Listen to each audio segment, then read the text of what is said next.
Hi guys, welcome back to my YouTube channel that is Swapna's tutorial. So ನೀವೇ ನನ್ನ ಚಾನಲ್ಗೆ subscribe ಆಗಿಲ್ಲ ಅಂದರೆ ಪ್ಲೀಸ್ ಸಬ್ಸ್ಕ್ರೈಬ್ ಆಗಿ, ವೀಡಿಯೋಸ್ನ ಲೈಕ್ ಮಾಡಿ, ಶೇರ್ ಮಾಡಿ, ಹಾಗೆ ಕಮೆಂಟ್ ಮಾಡಿ.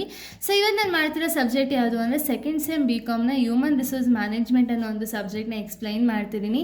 ಸೊ ಅದರಲ್ಲಿ ಚಾಪ್ಟರ್ 1 ಬಂದುಬಿಟ್ಟು ಇಂಟ್ರೊಡಕ್ಷನ್ ಟು HRM ಅಂತ ಹೇಳಿ, ಇದ್ರ ರಿಲೇಟೆಡ್ ನಾನು ಆಲ್ರೆಡಿ ತುಂಬ ಟಾಪಿಕ್ಸ್ಗಳನ್ನ ಎಕ್ಸ್ಪ್ಲೈನ್ ಮಾಡಿ ಅಪ್ಲೋಡ್ ಮಾಡಿದ್ದೀನಿ. ಸೊ ಯಾರ್ಯಾರೆಲ್ಲ ಆ ವೀಡಿಯೋಸ್ನ ನೋಡಿಲ್ವೋ ಒಂದ್ಸತಿ ಆ ವೀಡಿಯೋಸ್ನ ನೋಡ್ಕೊಂಡು ಬಂದು ಈ ಒಂದು ವೀಡಿಯೋನ ನೋಡಿ, ಬಿಕಾಸ್ ನಿಮಗೆ ಕಂಟಿನ್ಯೂಷನ್ ಅನ್ನೋದು ಪ್ರಾಪರಾಗಿ ಸಿಗುತ್ತೆ ಅನ್ನೋ ಒಂದು ರೀಸನಿಂದ. ಸೊ ಆ ಒಂದು ವೀಡಿಯೋಸ್ ಎಲ್ಲ ನಾನು ಪ್ಲೇಲಿಸ್ಟಲ್ಲಿ ಅಪ್ಲೋಡ್ ಮಾಡಿದ್ದೀನಿ, ಒಂದ್ಸತಿ ಪ್ಲೇಲಿಸ್ಟ್ನ ನೋಡ್ಕೊಂಡು ಬನ್ನಿ, ಓಕೆನಾ. ಸೊ ಈ ಒಂದು ವೀಡಿಯೋದಲ್ಲಿ ನಾನು ಎಮರ್ಜಿಂಗ್ ಇಶ್ಯೂಸ್ ಇನ್ ಮ್ಯಾನೇಜಿಂಗ್ HR ಅಂದರೆ ಏನು, ಹ್ಯೂಮನ್ ರಿಸೋರ್ಸ್ನ ಮ್ಯಾನೇಜ್ಮೆಂಟ್ ಮಾಡಬೇಕಾದ್ರೆ ಏನೇನೆಲ್ಲ ಎಮರ್ಜಿಂಗ್ ಇಶ್ಯೂಸ್ ಬರುತ್ತೆ ಅನ್ನೋದನ್ನ ಈ ಟಾಪಿಕಲ್ಲಿ ನಾವು ನೋಡ್ತಾ ಹೋಗೋಣ, ಓಕೆನಾ. ಸೊ ಎಮರ್ಜಿಂಗ್ ಇಶ್ಯೂಸ್ ಅಂದರೆ ಏನು, they are the new problems and challenges faced by the organisational while managing the employees. ಅಂದರೆ ಏನು, ಈ ಒಂದು ಎಮರ್ಜಿಂಗ್ ಇಶ್ಯೂಸ್ ಅಂದರೆ ಏನು ಅಂದರೆ ಇದು ಬಂದುಬಿಟ್ಟು ನ್ಯೂ ಪ್ರಾಬ್ಲಮ್ಸ್, ಅದು ಓಕೆನಾ.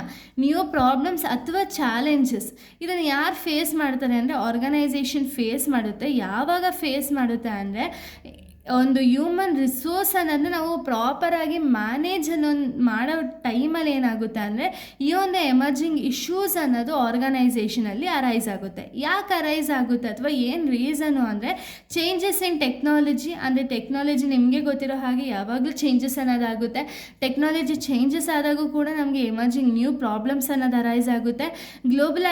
ಗ್ಲೋಬಲೈಸೇಷನ್ ಆದಾಗೂ ಕೂಡ ನಮಗೆ ನ್ಯೂ ಪ್ರಾಬ್ಲಮ್ಸ್ ಅನ್ನೋದು ಬರುತ್ತೆ. ಎಂಪ್ಲಾಯಿ ಎಕ್ಸ್ಪೆಕ್ಟೇಷನ್ ಅಂದರೆ ಏನು, ಇವಾಗ ಒಂದು ಆರ್ಗನೈಸೇಷನ್ ಎಷ್ಟು ಎಂಪ್ಲಾಯಿ ಕೊಡ್ತಿದ್ದಾರೋ ಅದು ಬಿಟ್ಟು ಇವರ ಒಂದು ಎಕ್ಸ್ಪೆಕ್ಟೇಷನ್ ಜಾಸ್ತಿ ಇತ್ತು ಅಂದರೆ ಅವಾಗಲೂ ಕೂಡ ಒಂದು ಎಮರ್ಜಿಂಗ್ ಇಶ್ಯೂಸ್ ಅನ್ನೋದು ಕ್ರಿಯೇಟ್ ಆಗ್ತಾ ಹೋಗುತ್ತೆ, ಓಕೆನಾ. ಸೊ ಏನೇನೆಲ್ಲ ರೀಸನು ಅಂದರೆ ಫಸ್ಟ್ ಒಂದು ಗ್ಲೋಬಲೈಸೇಷನ್ ಅಂದರೆ ಏನು, company do business in many countries, HR handles employee from different countries and culture. ಅಂದರೆ ಏನು, ಇವಾಗ ನಿಮಗೆ ಗೊತ್ತಿರೋ ಹಾಗೆ ಒಂದು ದೊಡ್ಡ ಬಿಸ್ನೆಸ್ ಇದೆ ಅಂದರೆ ಆ ಬಿಸ್ನೆಸ್ ಬಂದುಬಿಟ್ಟು ಒಂದೇ ಕಂಟ್ರಿಲಿ ಮಾಡಲ್ಲ ಅಲ್ವಾ, ಅವ್ರು ಬಂದುಬಿಟ್ಟು ಮೆನಿ ಕಂಟ್ರೀಸಲ್ಲಿ ಅವರ ಒಂದು ಔಟ್ಲೆಟ್ಸ್ ಅನ್ನೋದನ್ನ ತೆಗಿತಿರ್ತಾರೆ ಅಲ್ವಾ. ಸೊ ಅವಾಗ ಏನಾಗುತ್ತೆ, ಇವಾಗ ನಾವು ಯಾವುದೋ ಒಂದು ಕಂಟ್ರೀಲಿ ನಮ್ಮ ಒಂದು ಔಟ್ಲೆಟ್ ಇದೆ ಅಂದರೆ ಅಲ್ಲಿನ ಒಂದು ಭಾಷೆ ಆಗಿರ್ಬೋದು, ಕಲ್ಚರ್ ಆಗಿರ್ಬೋದು, ಕಂಪ್ಲೀಟಾಗಿ ಡಿಫ್ರೆನ್ಸ್ ಇರುತ್ತೆ ಅಲ್ವಾ. ಸೊ ಅದು ಕೂಡ ಒಂದು ಎಮರ್ಜಿಂಗ್ ಇಶ್ಯೂ ಅಂದರೆ ನ್ಯೂ ಪ್ರಾಬ್ಲಮ್ಮೇ ಆಗಿರುತ್ತೆ. ಬಿಸ್ನೆಸ್ ಇವಾಗ ಎಕ್ಸ್ಪ್ಯಾಂಡ್ ಮಾಡ್ತಿದ್ದಾರೆ ಅಂದರೆ ಇದನ್ನೆಲ್ಲ ನೋಡಬೇಕಾಗುತ್ತೆ. ಇವಾಗ ನಾವು ಬೇರೆ ಕಂಟ್ರೀಲಿ ನಮ್ಮ ಬಿಸ್ನೆಸ್ ಇತ್ತು ಅಂದರೆ ಅಲ್ಲಿ ಒಂದು ಇಶ್ಯೂಸ್ ಅನ್ನೋದು ಅರೈಸ್ ಆಗುತ್ತಲ್ಲ. ಸೊ ಗ್ಲೋಬಲೈಸೇಷನು ಕೂಡ ಒಂದು ಎಮರ್ಜಿಂಗ್ ಇಶ್ಯೂ ಆಗಿದೆ. ನೆಕ್ಸ್ಟ್ ಟೆಕ್ನಾಲಜಿಕಲ್ ಚೇಂಜ್ ಅಂದರೆ ಏನು, employees must learn new computers and software.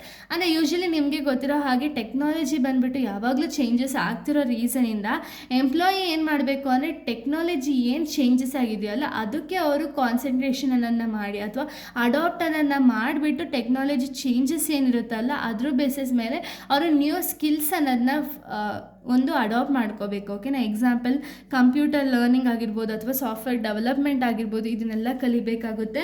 Next work force diversity ಅಂದರೆ ಏನು, ಡೈವರ್ಸಿಟಿ ಅಂದರೆ ಏನು ಅಂದರೆ ಇವಾಗ different types of people work together, HR must treat employees equal. ಇದು ಕೂಡ ಒಂದು ಇಶ್ಯೂ ಅಲ್ಲ, ಎಮರ್ಜಿಂಗ್ ಇಶ್ಯೂ ಅಲ್ವಾ. ವರ್ಕ್ ಫೋರ್ಸ್ ಡೈವರ್ಸಿಫಿಕೇಷನ್ ಅನ್ನೋದು ಇವಾಗ ಡಿಫ್ರೆಂಟ್ ಟೈಪ್ಸ್ ಆಫ್ ಎಂಪ್ಲಾಯೀಸ್ ಅನ್ನೋರು ವರ್ಕ್ ಮಾಡ್ತಾರೆ ಆರ್ಗನೈಸೇಷನಲ್ಲಿ. HR ಆದವ್ರು ಏನು ಮಾಡಬೇಕು, HR ಮ್ಯಾನೇಜರ್ ಆದವ್ರು ಏನು ಮಾಡಬೇಕು ಅಂದರೆ ಅಲ್ಲಿರುವಂಥ ಎಂಪ್ಲಾಯೀಸ್ನ ಈಕ್ವಲ್ ಆಗಿ ಒಂದು ಟ್ರೀಟ್ ಅನ್ನೋದನ್ನ ಮಾಡಬೇಕು. ಸೊ ಇದರಿಂದ ಏನಾಗುತ್ತೆ, ಅವ್ರಿಗೂ ಕೂಡ ಮೋಟಿವೇಶನ್ ಅನ್ನೋದು ಇನ್ಕ್ರೀಸ್ ಆಗ್ತಾ ಹೋಗುತ್ತೆ, ಓಕೆನಾ.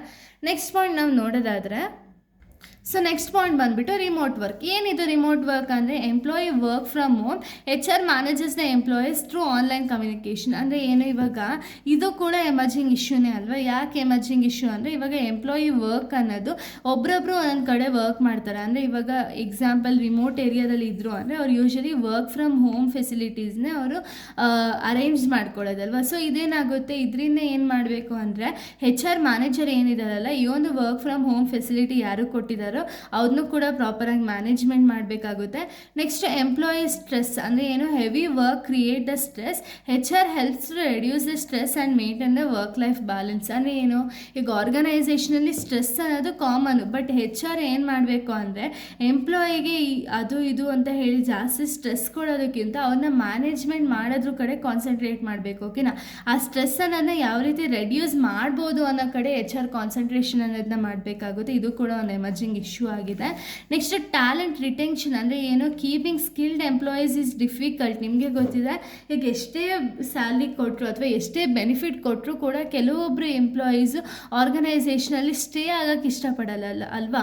ಸೊ ಇದು ಕೂಡ ಒಂದು ಎಮರ್ಜಿಂಗ್ ಇಶ್ಯೂ ಆಗುತ್ತೆ. ಯಾಕಿದೆ ಎಮರ್ಜಿಂಗ್ ಇಶ್ಯೂ ಅಂದರೆ ಅವ್ರ ಮೇಲೆ ತುಂಬ ವರ್ಕ್ ಅನ್ನೋದಿರುತ್ತೆ, ಬಟ್ ಅಕಸ್ಮಾತ್ ಅವ್ರು ಬಂದೇ ಇಲ್ಲ ಕೆಲಸಕ್ಕೆ ಅಂದರೆ ಆ ವರ್ಕ್ ಯಾರು ಮಾಡ್ತಾರೆ ಅಲ್ವಾ.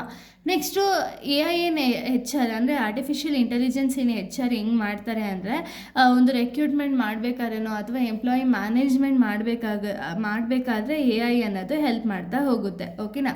ಸೊ ಇಷ್ಟು ಕೂಡ ಒಂದು ಟಾಪಿಕ್ ಆಗಿದೆ. ನೆಕ್ಸ್ಟ್ ವೀಡಿಯೋದಲ್ಲಿ ನಾನು ಬೇರೆ ಒಂದು ಟಾಪಿಕ್ ಮಾಡ್ತೀನಿ. So thank you guys, thanks for watching.